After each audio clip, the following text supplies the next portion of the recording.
Hello everyone, welcome to Kenny's Educare, a group of Kenny Solutions. In the last lecture we started with lesson number 5 which is towards green energy. अब energy क्या होती है? Energy is the capacity for doing work, right. Then हमने देखा था different forms of energy, जिसमें से 6 forms we saw कि साउंड एनर्जी होता है, chemical energy, radiant energy, electric energy, atomic energy, then mechanical energy. So remember at least the 6 forms of energy. Okay.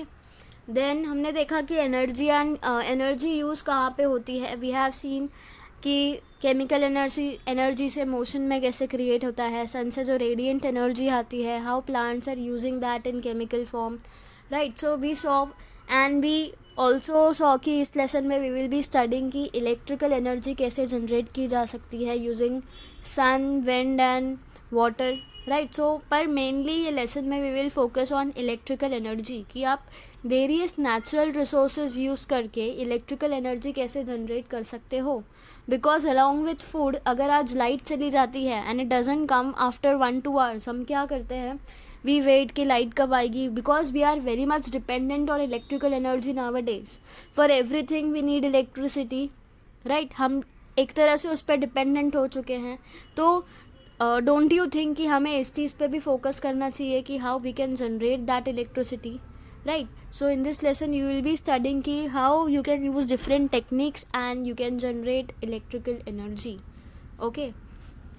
So in the last lecture we studied about thermal power plant. Today we will be studying about nuclear and natural gas. Okay. Now green energy को आप define कैसे करोगे? It is the energy that is generated from natural resources such as sunlight, wind और water. And हमें green energy क्यों use करनी चाहिए? Because जो हम एनर्जी यूज़ कर रहे हैं इट इज़ केमिकल एनर्जी, ठीक है. And that is causing very harmful effect on our environment as well as on human beings. इसलिए हमें इसको रिप्लेस करने की कोशिश करनी चाहिए.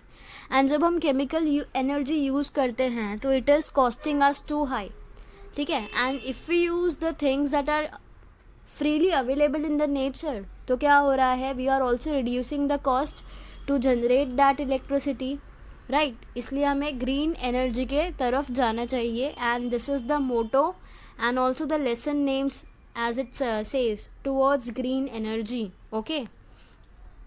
सो वी सॉ जो इलेक्ट्रिकल एनर्जी है या इलेक्ट्रिसिटी कौन से प्रिंसिपल पे वर्क करती है. It works on the principle of electromagnetic induction which was given by Michael Faraday. And इन्होंने 2 वेज बताए थे कि हम कंडक्टर के अराउंड जो मैग्नेटिक फील्ड होता है वो कैसे चेंज कर सकते हैं, right.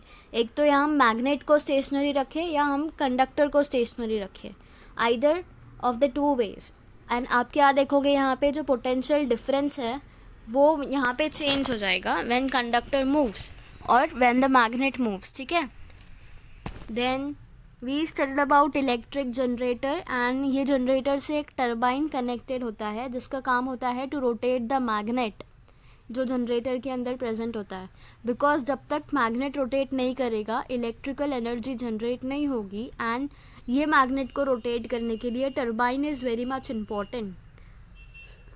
Now according to the source of energy, जो टरबाइन है वो भी अलग अलग टाइप का होता है. For example here in thermal power plant you studied about steam turbine. जब आप नेचुरल गैस पढ़ोगे देयर यू विल सी कि गैस टरबाइन प्रेजेंट होता है. तो जैसे जैसे आपका सोर्स चेंज होता है वैसे वैसे जो आप टरबाइन यूज़ करते हो that will also change. Okay. Now we also saw the schematic of the electric generator. अब जनरेटर को रन करने के लिए first of all you need proper energy source to run the turbine. Because मैंने क्या बोला, जनरेटर तब तक वर्क नहीं करेगा जब तक मैग्नेट रोटेट नहीं करेगा. एंड मैग्नेट को रोटेट करने के लिए टरबाइन का रोटेट करना is very much important. Okay. So पहले हमें प्रॉपर एनर्जी सोर्स चाहिए, देन टरबाइन चाहिए, जनरेटर चाहिए, and then we can get our electrical energy. Okay. Now thermal energy में हमने देखा था what are the systems for converting the steam back to water. हमने क्या किया, यहाँ पे कोल को बंद किया जिसकी वजह से क्या होगा, water will start boiling. And जब वाटर बॉयल होगा we will get the steam. अब ये स्टीम से क्या होगा, टरबाइन विल रोटेट. जब टरबाइन रोटेट करेगा तो magnet will also rotate and generator start हो जाएगा. तो जब जनरेटर विल स्टार्ट तो इलेक्ट्रिकल एनर्जी जो है वो जनरेट हो जाएगी, ठीक है। अब यहाँ पे जो स्टीम जनरेट होता है we will convert it back into water, किससे, यहाँ पे बीच में एक कंडेंसर अटैच होता है। सी यहाँ पे इलेक्ट्रिक जनरेटर है, जनरेटर के नीचे एक कंडेंसर अटैच्ड है। तो what is the work of the condenser is, जो स्टीम जनरेट हो रहा है and the steam that is causing the electrical energy, वो स्टीम को हम फिर से वाटर में कन्वर्ट करेंगे एंड वो फिर से रिसर्क्यूलेट होके वाटर बॉयल होगा एंड फिर से वो स्टीम में कन्वर्ट होगा। Okay, this is the work of condenser, ठीक है। So we need a fuel source, then we need a boiler for conversion of water into steam. Then यहाँ पे एज आई सेड कि टरबाइन जो है वो अलग अलग टाइप का होता है। So for thermal energy based electric power station we need steam turbine, ठीक है। देन ये टरबाइन से generator will start working and then electrical energy will be produced. And then energy transformation कैसे होता है, since the coal has chemical energy, तो हम thermal based power plant में we are converting the thermal energy into electrical energy, इसलिए हम इसको thermal based power plant बोलते हैं, because thermal energy is getting converted into electrical energy. Now in thermal power plants the chemical energy in the coal जो है it is getting converted into electrical energy through various steps. जैसे यहाँ पे पहला दिया है केमिकल एनर्जी इन कोल, वो convert होगा थर्मल एनर्जी में when the water starts to boil. Thermal energy से अभी स्टीम आएगा because the steam has that kinetic energy, फिर kinetic energy in turbine and then electrical energy, ठीक है। सो whenever you write the answer which is based on thermal based electric power station you need to write both the schematics, both the flow charts, ठीक है, because it will give you more marks and it is easy to remember also। ये अगर आपने process learn कर लिया तो you can write your own answer, ठीक है। Now today will be start and we also saw some problems which are related to thermal based power plants। पहला था वो air pollution cause कर रहा है because of which various gases are released in the atmosphere which are harmful, right। then साथ में ये कुछ particles release कर रहा है जो human beings में respiratory disorder कर सकता है। थर्ड प्रॉब्लम वॉज कि जो हम लोग फ्यूल यूज़ कर रहे हैं in the form of coal वो लिमिटेड है, वो कभी भी ख़त्म हो सकता है, ठीक है। तो इसलिए ये तीन प्रॉब्लम्स थर्मल पावर प्लांट्स जो है वो फेस करते हैं and there is a limitation to its use, ठीक है। Today we will be studying about power plant which is based on nuclear energy. Now in the power plant based on nuclear energy also यहाँ पे भी हम क्या use कर रहे हैं, स्टीम टर्बाइन।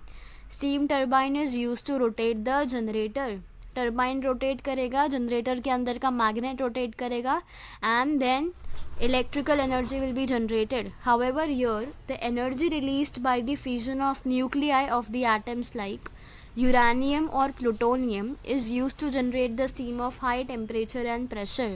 अभी थर्मल में we used coal, right, पर यहाँ पे हम क्या यूज़ करेंगे, we will be using nuclear reactor for nuclear fission and यहाँ पे हम लोग एक न्यूक्लियाई यूज़ करेंगे जिसका नाम होगा यूरानियम, ठीक है। The only difference between both the process is the energy source।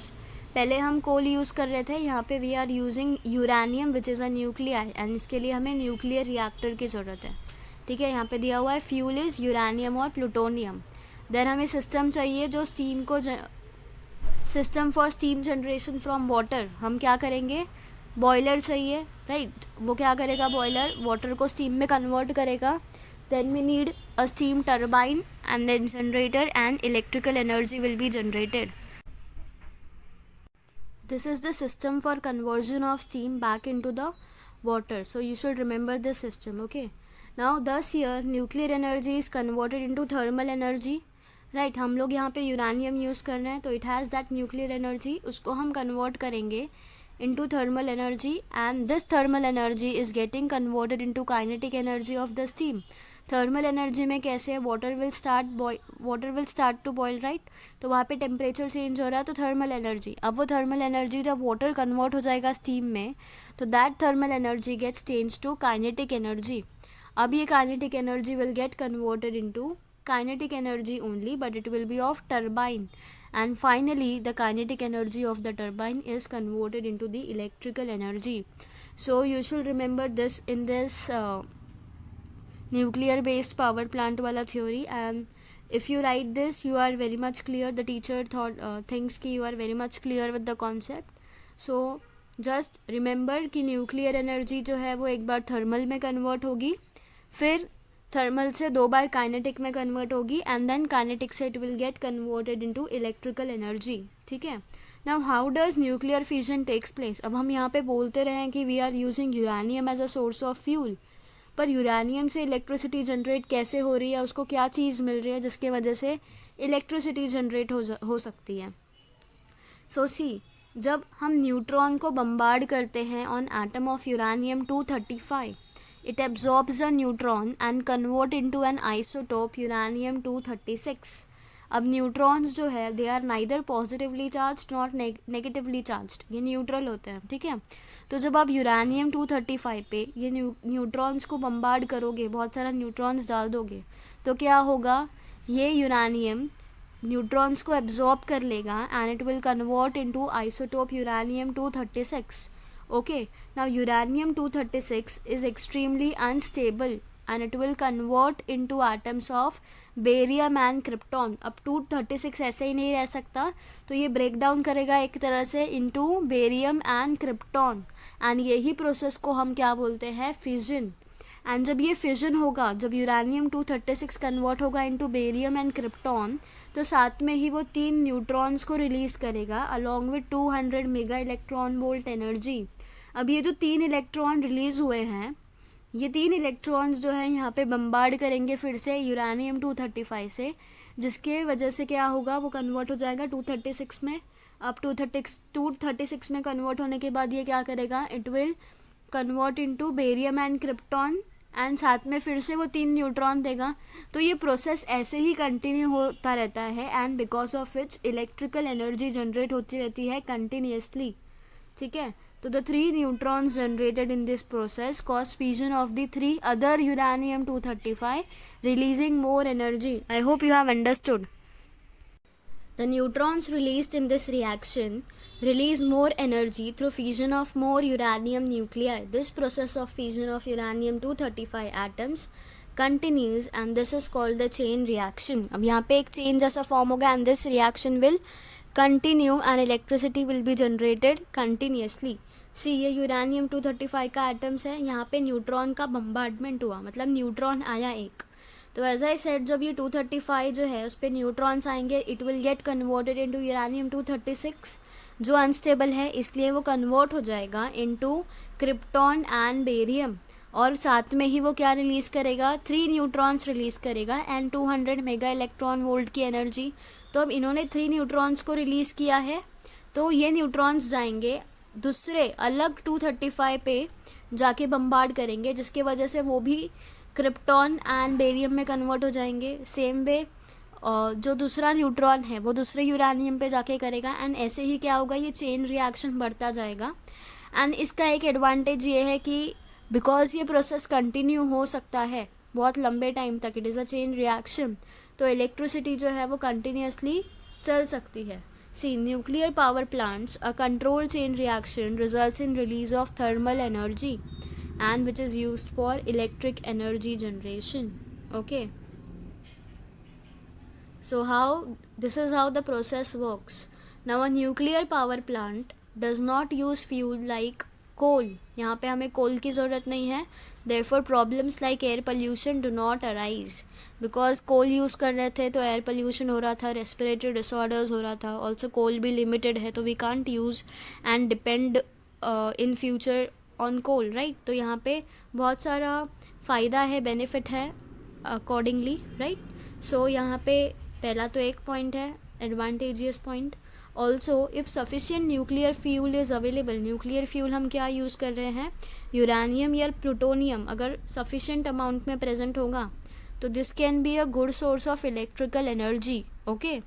However there are few problems associated with nuclear power generation also.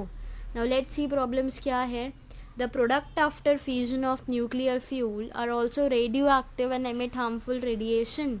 तो न्यूक्लियर फ्यूजन के बाद जो प्रोडक्ट आते हैं वो भी कैसे हैं, they emit harmful radiation and they are radioactive. So the product are also nuclear waste and scientist के लिए बहुत ही ज़्यादा बिग चैलेंज है टू एलिमिनेट और to dispose this nuclear waste. तो this is one of the problem in using nuclear power plant. Next is an accident in nuclear power plant can be very fatal मतलब death भी हो सकती है. तो अगर nuclear power plant में कोई भी एक्सीडेंट होता है तो it will lead to a very much big loss of human life. ठीक है, this is because the accident में result in release of very harmful radiations होंगे जिसकी वजह से human being will suffer a lot. So this are the two main problems which are associated with nuclear power plant. Okay, now next is power generation plant based on energy of natural gas. अब natural gas use करेंगे हम लोग यहाँ पे.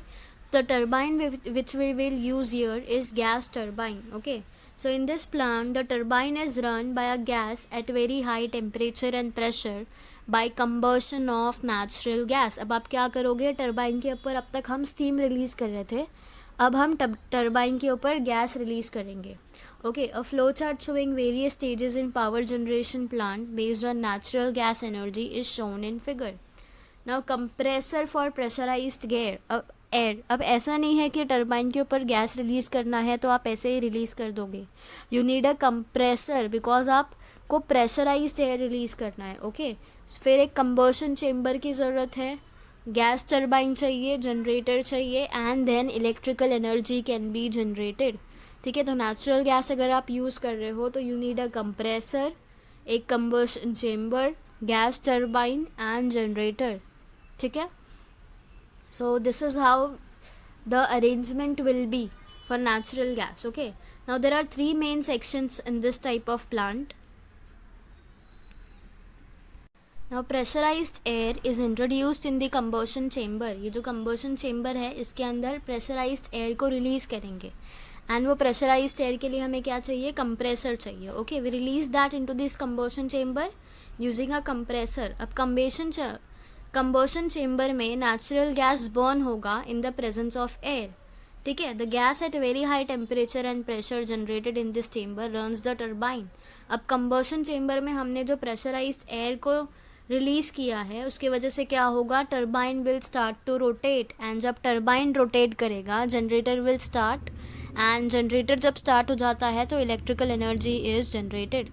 ठीक है, so this process is very much simple. आपको natural gas में सिर्फ pressurized air using a compressor release करना है कंबशन चेम्बर के अंदर.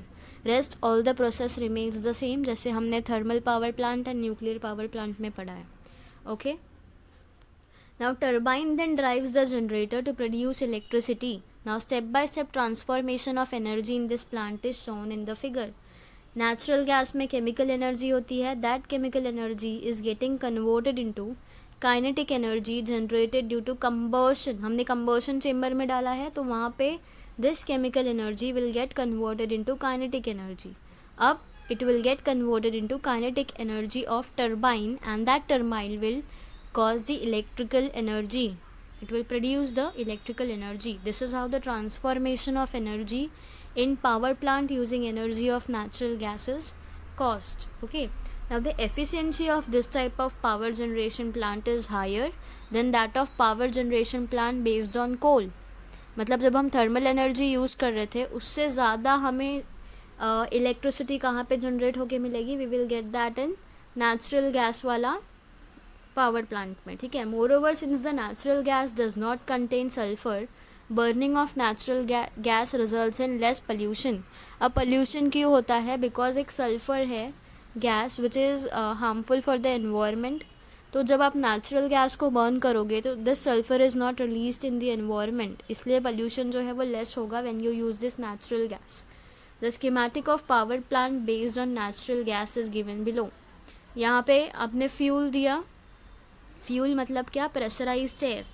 ठीक है, यहाँ पे कंप्रेसर है तो कंप्रेसर से हम क्या करेंगे, कंप्रेसर में हमने एयर को प्रेशराइज्ड किया, फिर हमने उसको कंबशन चेम्बर में रिलीज़ किया. कंबशन चेम्बर से वो कहाँ जाएगा, गैस टर्बाइन में. गैस टर्बाइन से हॉट गैसेस का एमिशन होगा and because of that generator will start to rotate and electrical energy will be generated. This is how the process goes on.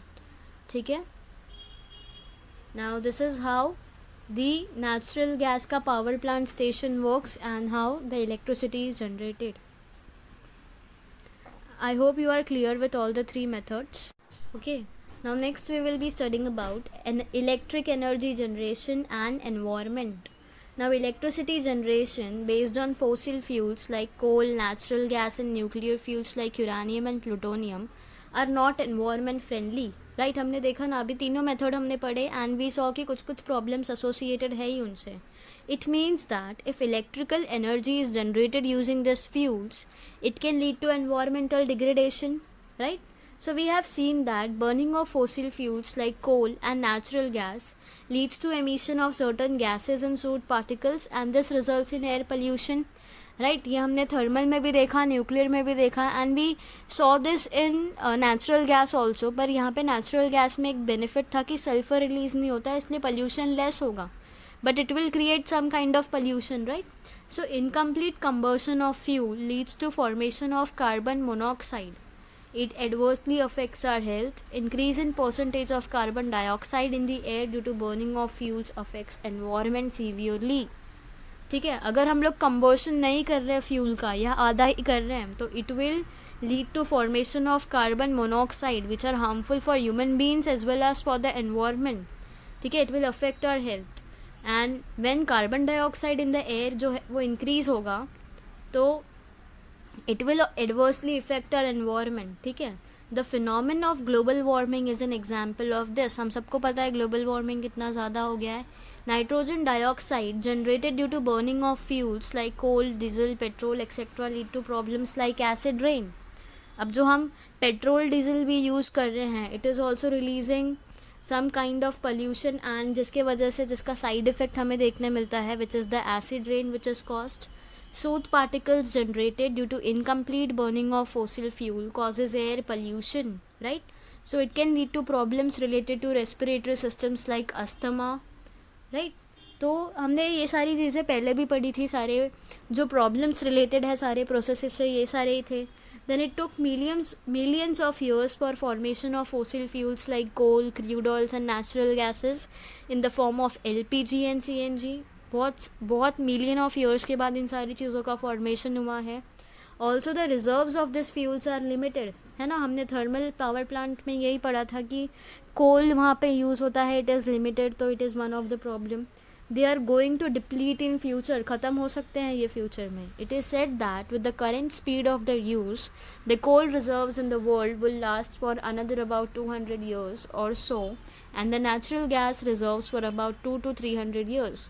मतलब 200-300 years के बाद ये सारे नेचुरल रिसोर्सेज जो भी हमें अभी फ्रीली मिल रहे हैं they will cost us and शायद वो ख़त्म ही हो जाए. ठीक है, so we have also discussed about the problems in use of nuclear energy like the disposal of the nuclear waste and the possibility of disaster due to accident in nuclear power plant. So this is what the accident can be. Okay, so considering all these points it can be said that energy generation from fossil fuels and nuclear fuels are not environmental safely.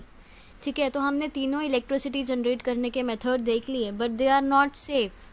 Now what we will be studying later जो हमने देखा hydroelectric energy, then solar wind energy and solar energy के through जो भी हम electrical energy generate करेंगे they will not cause as such problems which are caused using this fossil fuels.